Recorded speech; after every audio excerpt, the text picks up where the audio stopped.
నేడు Savoy Man Singh stadium Jaipur వేదికగా రాత్రి 7:30 రాజస్థాన్ రాయల్స్ ఢిల్లీ క్యాపిటల్స్ మధ్య మ్యాచ్ జరగనుంది. ఈ వేదిక రాజస్థాన్ రాయల్స్ యొక్క హోమ్ గ్రౌండ్. ఈ ఇరు జట్లు వారి వారి సన్నాహాలతో పోరుకు సిద్ధమవుతున్నారు.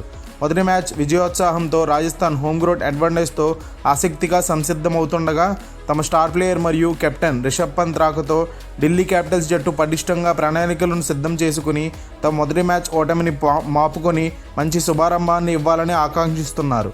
ఈ మైదానంలో ఈ ఇరు జట్లు 6 సార్లు తలపడగా అందులో 4 సార్లు రాజస్థాన్ రాయల్స్ జట్టు గెలిచింది. ఈ మైదానంలో రాజస్థాన్ జట్టుదే పైచేయి. అయితే మొత్తంగా ఈ ఇరు జట్లు 27 సార్లు తలపడగా అందులో రాజస్థాన్ జట్టు 14 సార్లు, ఢిల్లీ క్యాపిటల్స్ జట్టు 13 సార్లు గెలుపొందాయి. అయితే ఈ పట్టికలో కూడా రాజస్థాన్ జట్టుదే పైచేయి ఉన్నట్టు స్పష్టంగా తెలుస్తోంది.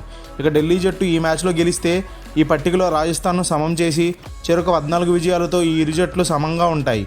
ఇక ఈ మైదానం విషయానికి వస్తే ఇది ఫ్లాట్ పిచ్ కావడంతో మొదట బ్యాటింగ్ చేసే వారికి అనుకూలించినా మెల్లగా స్పిన్నర్లకు అనుకూలించే అవకాశం ఉంటుంది సెకండ్ ఇన్నింగ్స్లో.